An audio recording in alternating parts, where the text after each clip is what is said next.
halkan waxaa ku haysanaa karooto iyo basal iyo tuun. maanta khamiis waaye waxaa leenahay qasil iyo cilaan balse dadka cusub waa xasuusinaa intaana rabaa inaan isku jarjaro kadibna amiiro.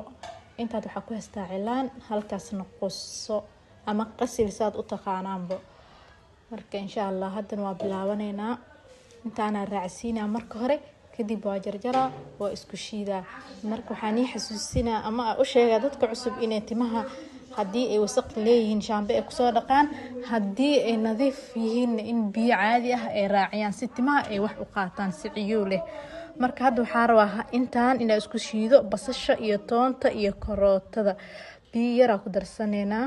marka biyaha hadii lacala ay kugu yaraadaan oo aa ka miirtay karootada iyo basasha iyo toonta qasilka iyo cilaanka ku qasanaysa hadii kugu yaraadaan biyo caadi ah ku dhameystiranaysa ku qasanaysa. intaas inaa fahanteena filaa inaa isku jarjartiin shiideysiin biyo yar ku shiideysiin. marka intaasna inaa fahanteena filaa teeda kale timahan hala soo kuskuuso. teeda kale horta inta guriga joogtiin waxa iska ilaawdiin sheyda taakala leeyahay taakada timaha gurtaa misna xitaa timaha in waxa laga yaabaa ee ka xirto meelaha qaar. marka taakadana iska ilaaliya insha Allah. hadana karoota halkan ku shiidanoyaa. marka tiimka gabar kamid ah oo jeedes karootada dadoo dhibtaa camal ama ma fiicnaa lahay. karootada inay fiican tahay in la wada ogyahay filaa. mar walba vitamins laga helaa. hadii ahaaleed indhaha, hadii ahaaleed timaha vitamins ku jira aad ay u fiican yihiin.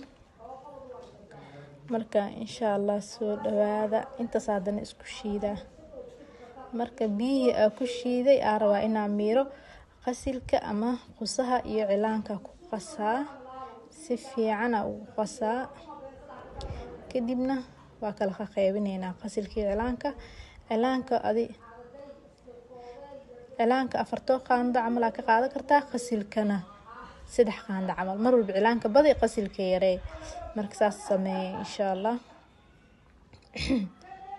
bishaan waxa rajeynaa mask ina wax ka bedelo. qasil cilaanka horta wax ma ka bedeleen ilaa mask ina ku soo kordhin ma ogi. mask oo ziyaada ah aan soo sameynaa duu ilaa yiraahdo qofkii oo soo dirsan karo hela qofkii kalena asaas sameysanayo oo waxyaabo dhir ah oo la isku shiidi waaye. laakiin kan baamiyaha ah rabnaa ina bedelno bisha duu ilaa yiraahdo u si diyaar garoowa insha Allah.